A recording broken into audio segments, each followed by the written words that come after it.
우리 107장이죠. 107장 3절입니다. 나신 주 함께 하시네. 이생사랑 평화 정의 햇빛처럼 밝게 빛나네. 영광 인해 땅에 넘치네. 우리 3절 한 번 더 할까요?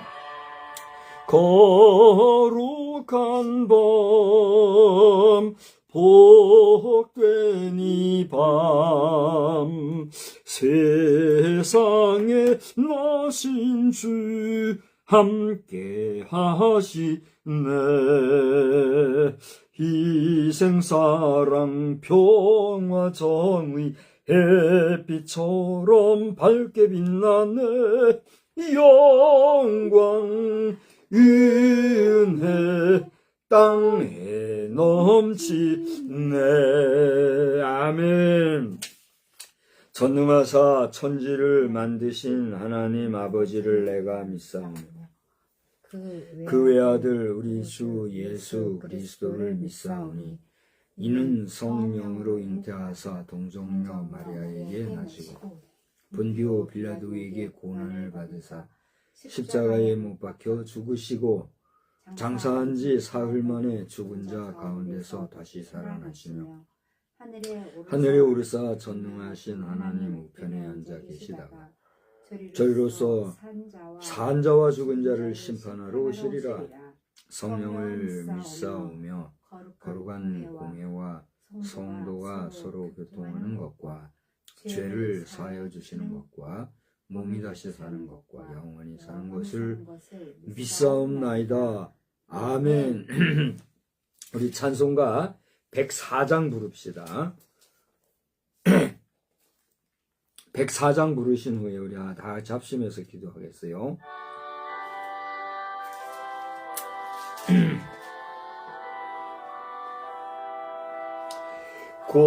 고도소서 임마누엘 오 구하소서 이스라엘 그 보러 생활 고달파 메시아 기다립니다. 기뻐하라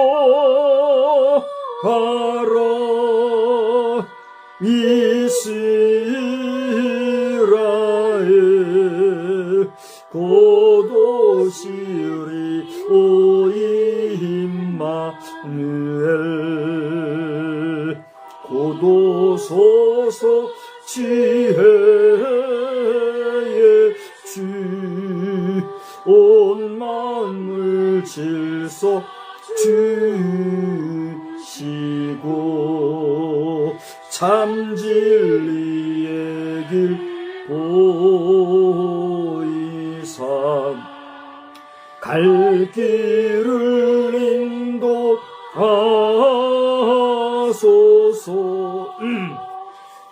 기뻐하라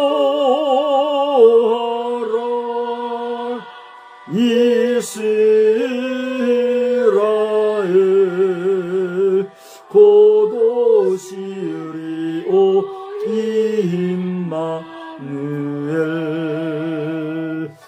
곧 오소서 소망의 주 만 백성 한맘 이루어 시기와 분쟁 없애고 참 평화 채워 주소서. 기뻐하라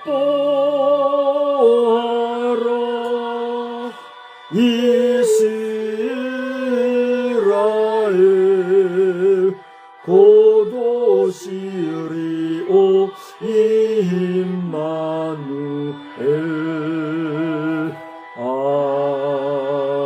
아멘. 다 같이 기도합니다. 거룩하시고 자비로우신 하나님, 임마누엘 이 땅에 구세주로 메시아로 그리스도로 옷 입고 오시어서 우리를 죄악 가운데 구원해 주시고 아버지의 어떤 만인을 구원하시기 위한 그 사역을 감당하신 우리 주님이 오신 날을 기억하고 기념하며 주의 거룩한 성탄절을 목전에 두고 저희들이 대림절 기간을 보내는 가운데 있습니다.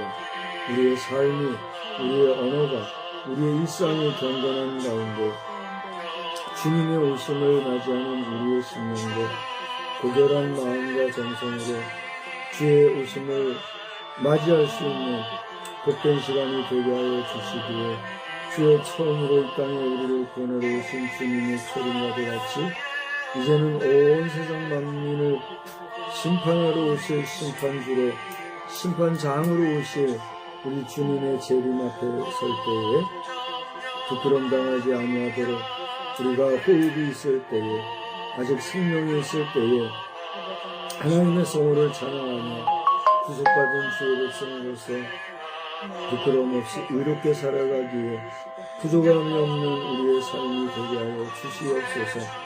이전에게도 주의 이름으로 모여 말씀의 떡과 잔을 나눌 때에 우리가 그 성령의 충만함을 더딥혀 주시고 우리의 몸도 마음도 말씀 안에서 큰 은혜 되는 진리의 시간, 생명의 시간, 또 복된 시간 되게 하여 주시옵소서. 이 시간에도 주님의 전에 모여 주의 이름으로 예배하는 모든 성도들과 각 재단마다 세우신 주의 사자들을 기억해 주시고 교회마다 종교회장이 되지 말고 온전한 예배와 기도의 처소가 될 수 있는 복된 재단들로만 삼아 주시옵소서. 큰은혜 주실 주 예사옵고 예수님의 이름으로 기도드리옵나이다. 아멘.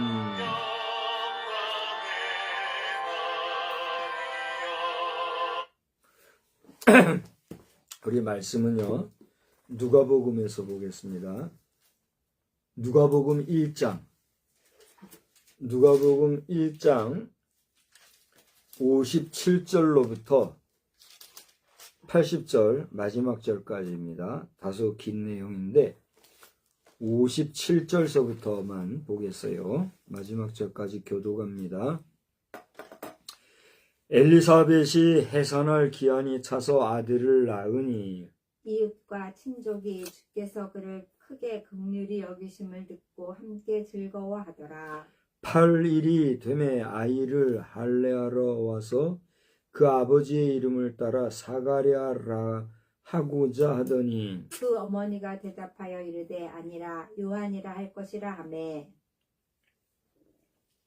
그 어머니가 대답하여 이르되 아니라 요한이라 할 것이라 하매 그들이 이르되 내 친족 중에 이 이름으로 이름한 이가 없다 하고 그의 아버지께 몸짓하여 무엇으로 이름을 지으려 하는가 물으니 그가 서판을 달라 하여 그 이름을 요한이라 쓰매 다 놀랍게 여기더라. 이에 그 입이 곧 열리고 혀가 풀리며 말을 하여 하나님을 찬송하니 그 근처에 사는 자가 다 두려워하고 이 모든 말이 온 유대 산골에 두루 퍼지매 듣는 사람이 다 이 말을 마음에 두며 이르되 이 아이가 장차 어찌 될까 하니 이는 주의 손이 그와 함께 하심이러라. 그 붙인 사가랴가 성령의 충만함을 받아 예언하여 이르되 찬송하리로다 주 이스라엘의 하나님이여 그 백성을 돌보사 속량하시며 우리를 위하여 구원의 뿔을 그 종 다윗의 집에 일으키셨으니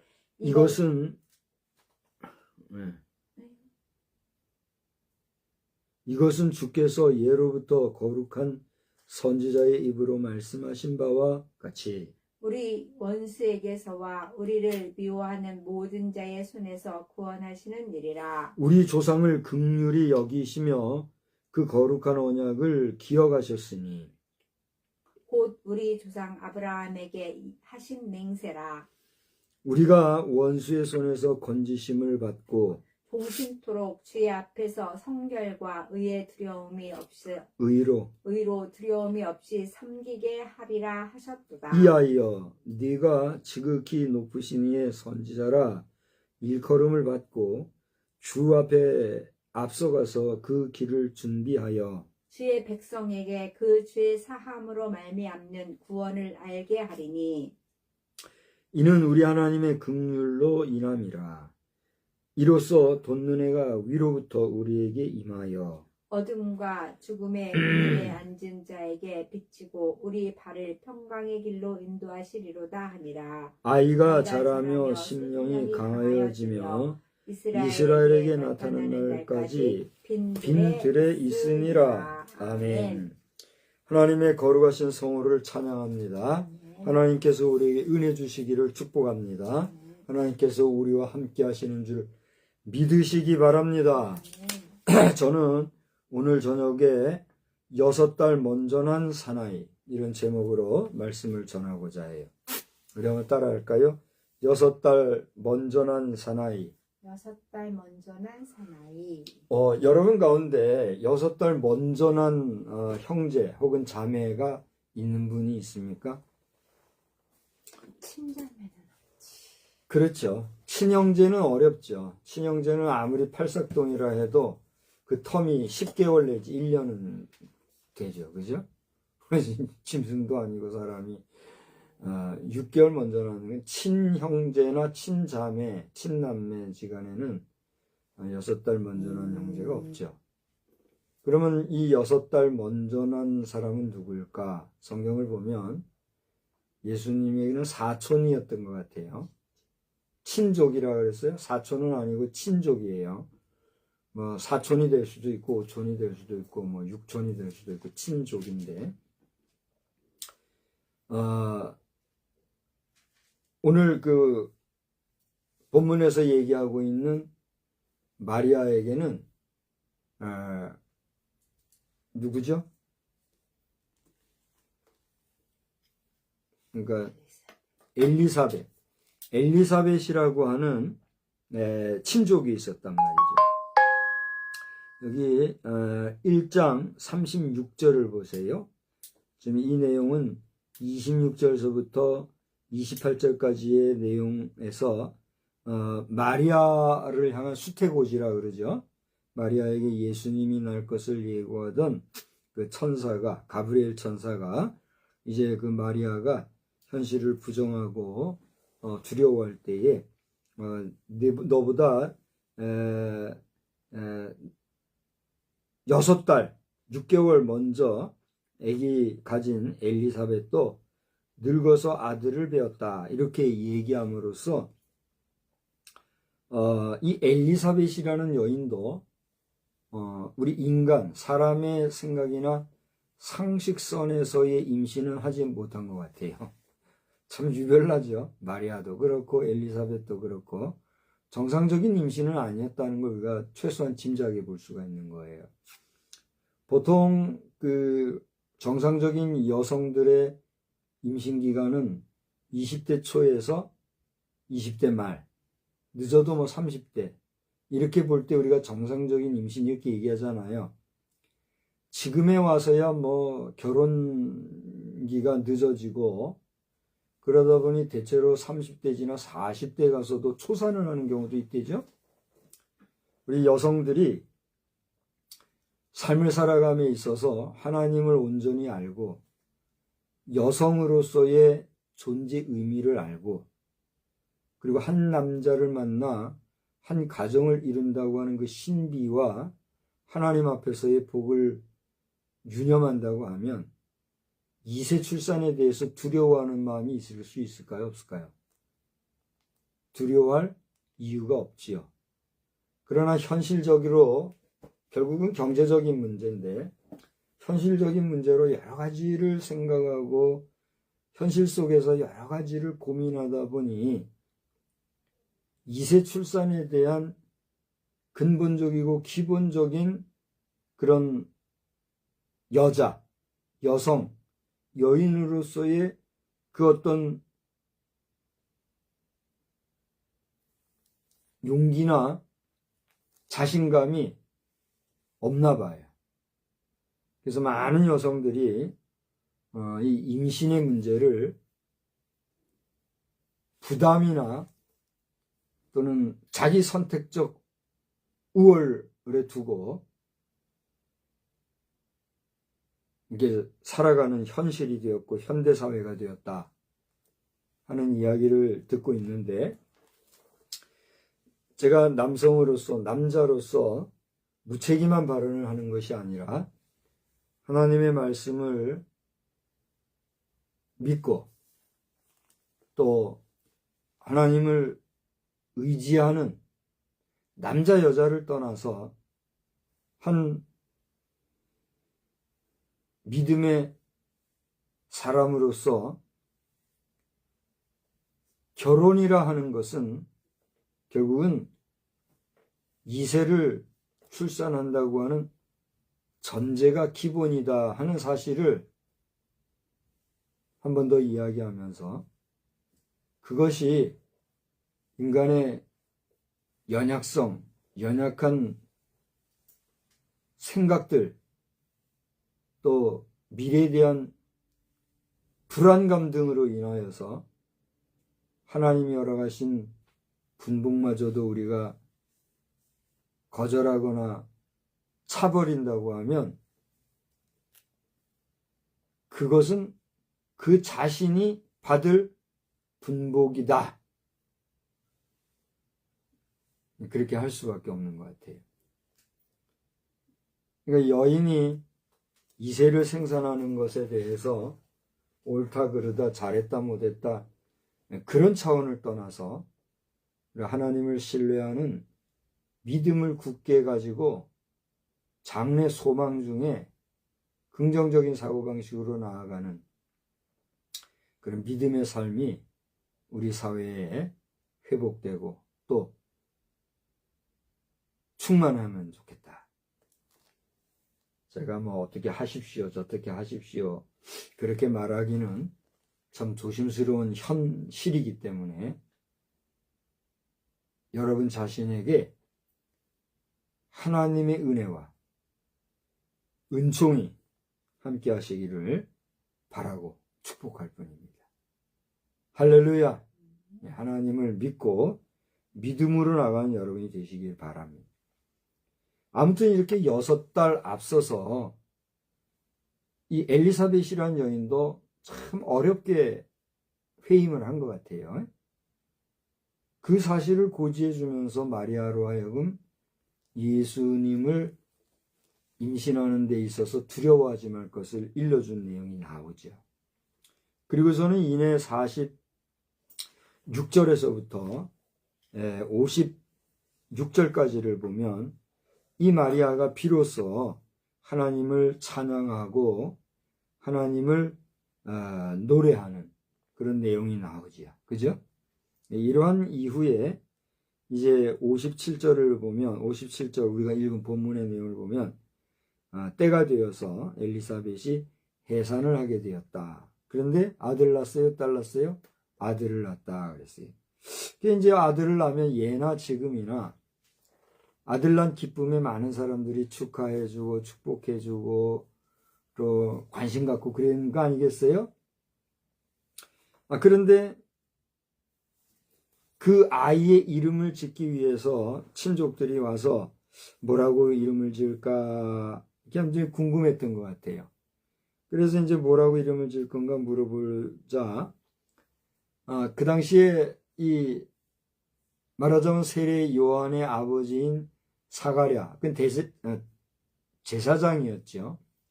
제사장이었는데 그 앞에 나오죠. 네.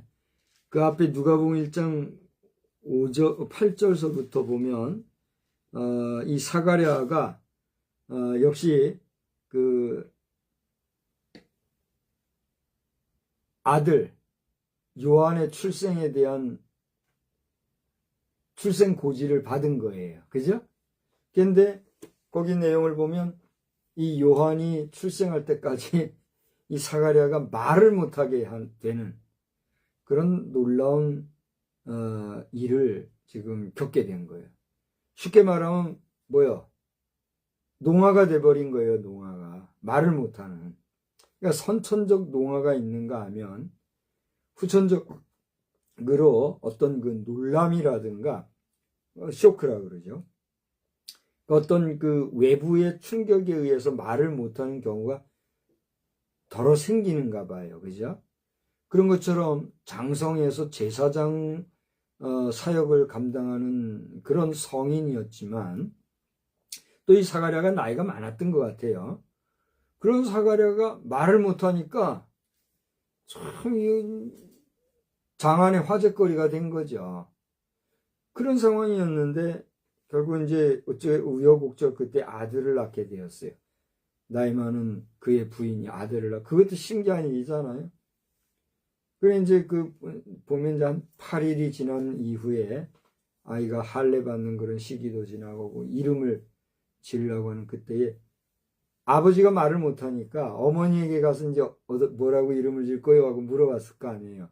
부부지간에는 뭐가 있으리라 생각을 하고 어머니에게 물어봤겠죠. 그랬더니 전혀 뜻밖의 이름을 내는 거예요.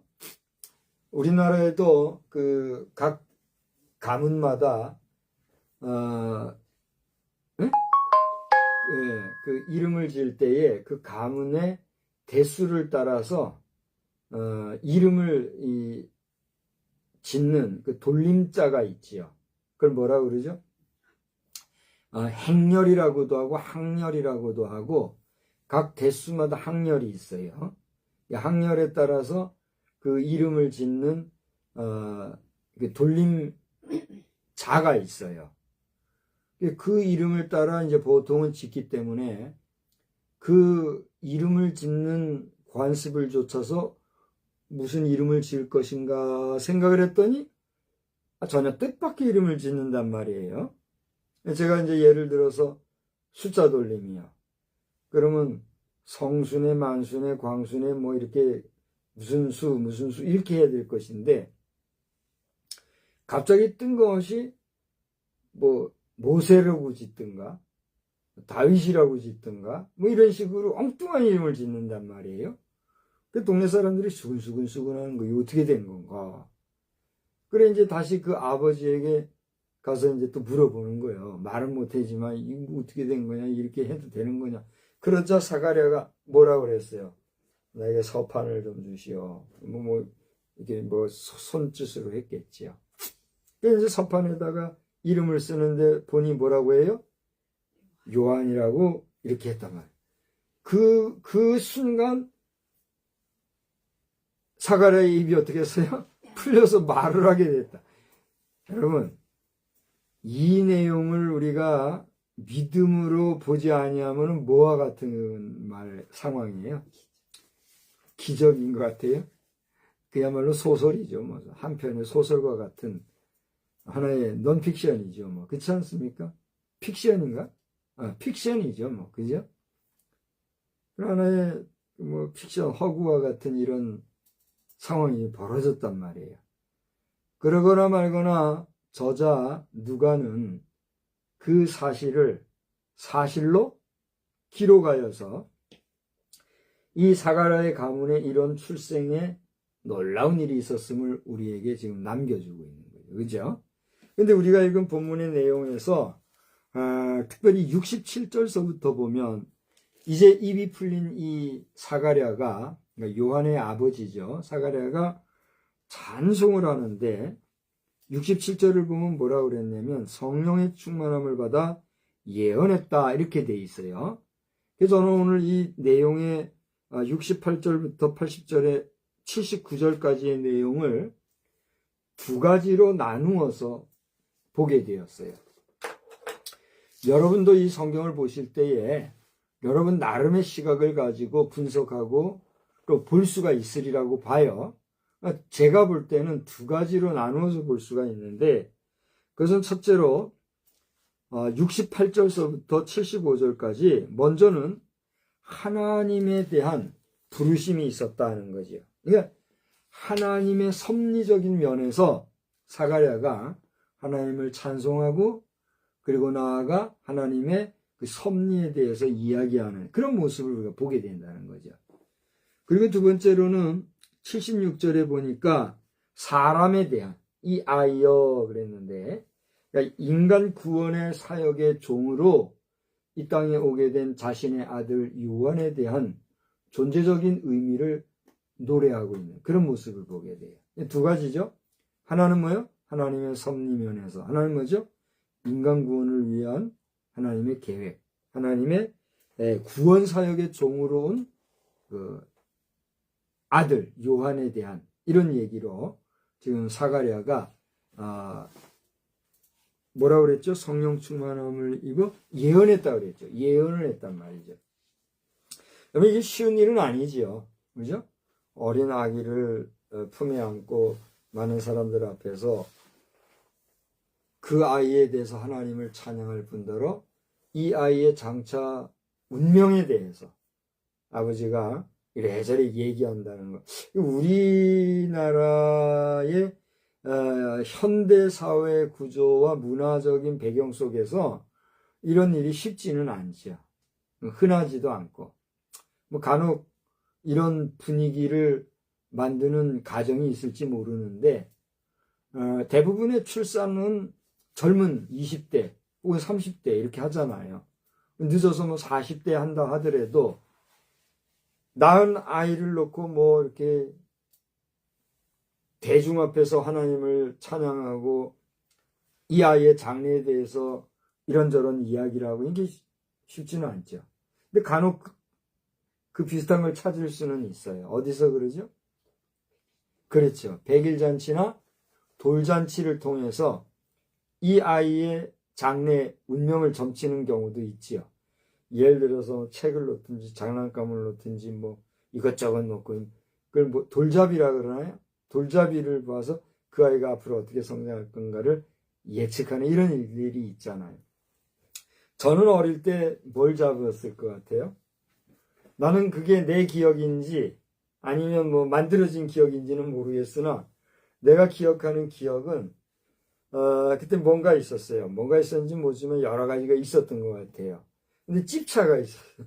난 찝차를 잡아. 찝차를 잡고서 그거 가지고 한참 내가 놀았던 기억이 있어요. 그래서 나를 이제 군인 만들려고 했는지 모르겠어요. 그래서 중학교 때 그래서 집안 어른은 뭐 나를 그렇게 이끌고 그랬죠. 그러나 나는 5학년 되던 그 시절에 내 자신이 서원한 그 기억이 있기 때문에 다 무위가 됐죠.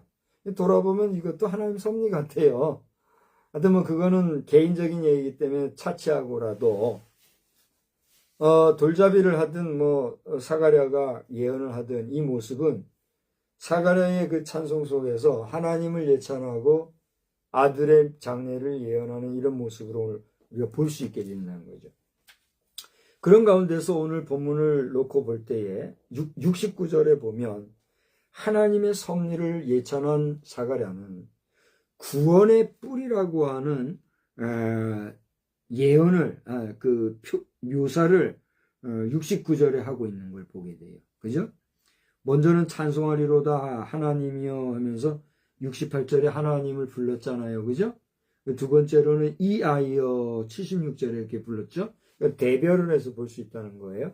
근데 하나님을 찬양하면서 사가랴는 우리를 위하여 구원의 뿔을 그 종 다윗의 집에 일으키셨다라고 하면서 이 아이의 이전에 하나님의 구원의 역사, 구원하심의 그 섭리에 대해서 사가랴는 지금 대중에게 선언적으로 장찬하실 주님을 예견하고 있는 모습을 보게 되는 거죠.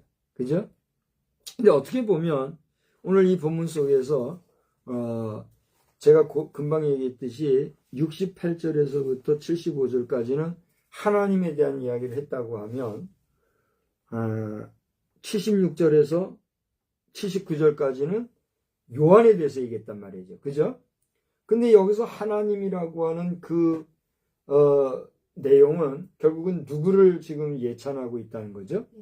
예수 탄생에 대해서 지금 얘기하고 있다는 거예요. 그러면 예수는 어떤 분으로 이 땅에 오셨는가?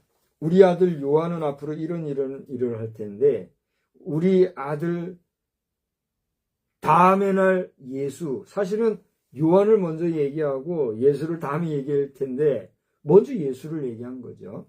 그럼 예수를 여기는 뭐라고 표현했다고요?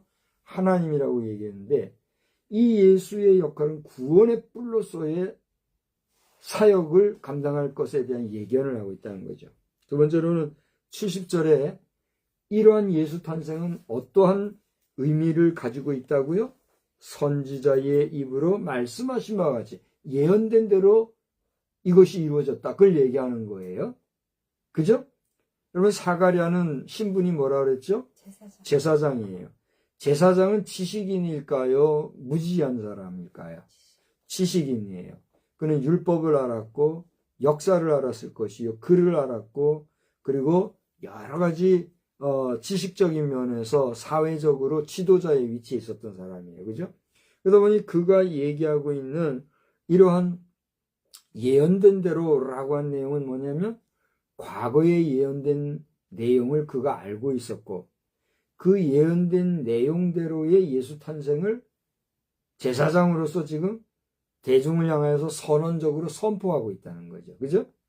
그 다음에 72절을 보면 어떤 말씀이 있습니까? 우리 조상을 긍휼히 여기시며 그 거룩한 언약을 기억하셨다. 하나님께서는 우리 인생을 구원하시기 위한 그 구원의 언약을 기억하셔서 그 기억을 조차 구원의 완성을 위한 예수의 탄생을 허락하셨다고 하는 고백, 그런 선언을 지금 하고 있다는 거죠. 더 나아가 이러한 72절에 우리의 조상이라고 하는 말과 그 거룩한 언약을 기억하셨다는 말을 73절에 보면 구체적으로 누구를 거명하고 있어요? 아브라함을 거명하고 있죠. 그러니까 72절, 73절을 보면 우리 조상을 긍휼히 여기셨다, 언약을 기억하셨다. 73절에 곧 그가 누구다? 아브라함이다. 그렇게 얘기하면서 아브라함의 맹세하신 하나님의 맹세, 하나님의 언약을 이행하신 것이 예수 탄생이라는 것을 우리에게 얘기해주고 있어요. 할렐루야. 사실 여기에서 예수라는 이름이 나와요? 예수라는 이름 없어요. 그리스도라는 이름 나와요? 없어요. 메시아라는 표현이 있어요? 없어요. 없지만 사가랴의 이러한 하나님을 향한 찬양의 메시지 속에는 누구에 대한 예찬이 담겨져 있다고요? 예수 탄생에 대한 예언이 담겨져 있다라고 해요. 아멘. 이러한 내용을 우리가 이해하면서 장차 나실 예수 그리스도 앞서 6개월 전에 난 사나이, 그가 누구예요? 요한인데, 요한은 그럼 어떤 사람인가? 76절을 보니까 이 아이는 주 앞에서 그 주님을 어떻게 할 자다? 준비, 예비할 자다. 나아가 77절에 보니까 뭐라고 그랬어요? 저는 죄사함으로 구원받는 역사를 단행할 자다. 실제로 세례 요한의 활동의 내용은 뭐예요? 죄인들을 불러 회개케 하고 회개의 복음을 전하며 저들로 하여금 세례받고 거듭나게 하는 사역을 했잖아요. 죄사함으로부터 구원하는 사역을 한 거예요. 전도 활동은 전도인의 활동을 한 거란 말이에요. 그 다음에 78절에 보니까 이와 같은 모든 일들은 결국은 누구의 무엇으로 말미암았다고요? 하나님의 긍휼로 인함이다. 이렇게 얘기하고 있어요. 그러니까 우리 인간을 구원하신 하나님의 은혜는 결국 우리 인생을 향하신 하나님의 어떤 마음이 있기 때문요? 긍휼히 여기시는 마음이 있기 때문이다. 할렐루야. 이번 성탄절을 대비하고 준비하는 대림절 기간을 지내는 우리의 마음에도 이와 같이 주변 사람들을 향하여서 긍휼히 여길 수 있는 그런 마음이 우리에게 있게 되기를 주의 이름으로 축원합니다. 우리가 다른 사람을 긍휼히 여길 줄 모르면 우리가 긍휼히 여김을 받아야 할 그때의 긍휼히 여김을 받을 수 있을까요? 없을까요? 없는 거예요. 나는 다른 사람 불쌍히 여길 줄 모르면서 자신은 누구에게인가 불쌍히 여김을 받으려고 하는 마음, 그게 뭐예요? 도둑놈이죠. 도둑놈이 적극적으로 남의 것 훔치는 것만 도둑이 아니라 내가 해야 될 것 하지 아니하고 필동적으로 행하는 것도 뭐예요? 도둑질과 같다. 우리가 이해할 수 있죠. 그리고 마지막으로는 79절에 보니까 이와 같은 아들의 사역은 결국은 그의 사역으로 말미암아 우리 발을 어디로 인도하려고 하는 누구의 뜻이라는 거예요. 평강의 그렇습니다. 우리의 발을 평강의 길로 인도하시는 하나님의 은혜다라고 하는 거예요.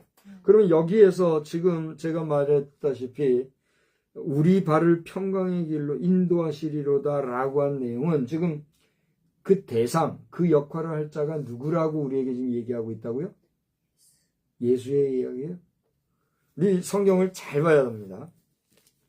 제가 67절로 80절에는 두 가지로 나누어 볼 수 있다고 했고 67절에는 사가랴가 이야기했다, 예언하여 이르되라고 했어요. 그러니까 67절은 사가랴가 예언하거나 노래한 내용이 아니에요. 그죠? 68절서부터 79절까지가 사가랴가 언급한 내용이에요. 그렇죠? 그런데 그 사가랴의 언급 가운데, 그 예언이라고 그랬어요. 예언 가운데 68절부터 75절까지는 지금 누구에 대한 예언을 하고 있는 거예요? 하나님을 68절부터 75절. 그렇죠? 하나님이요 라고 하면서 여러 가지 이야기를 했는데 가만히 그 속내를 보니까 이것은 누구에 대한 예언이에요?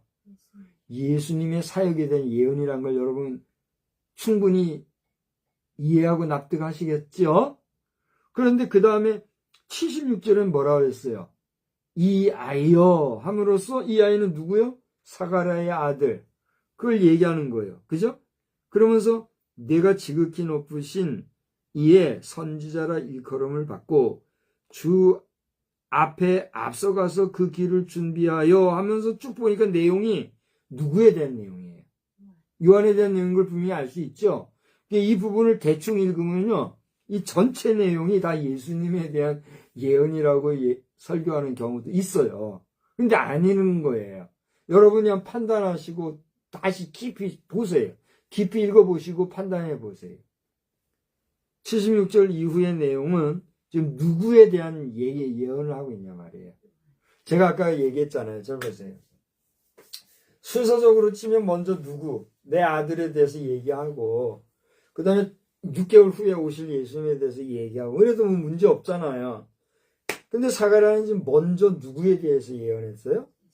하나님의 이름을 부르면서 그 이름에 맞는 예수에 대해서 예언했다는 얘기예요. 그러면서 그 예수를 앞서 인도할 자가 누구다? 이 아이다. 누구요? 내 아들이다. 이걸 얘기하고 있단 말이에요. 그것도 누구 앞에서? 여러 사람들 앞에서. 제가 지금 이 내용은 여러 사람들 앞에서 입이 풀린 사가랴가 지금 아들 안고 지금 얘기하는 거다 그런 얘기 했잖아요. 돌잡이와 같이 그런 모습으로. 그죠? 그런데 이 내용은 아무리 봐도 그 내용은 요한에 대한 얘기를 하고 있는 거예요.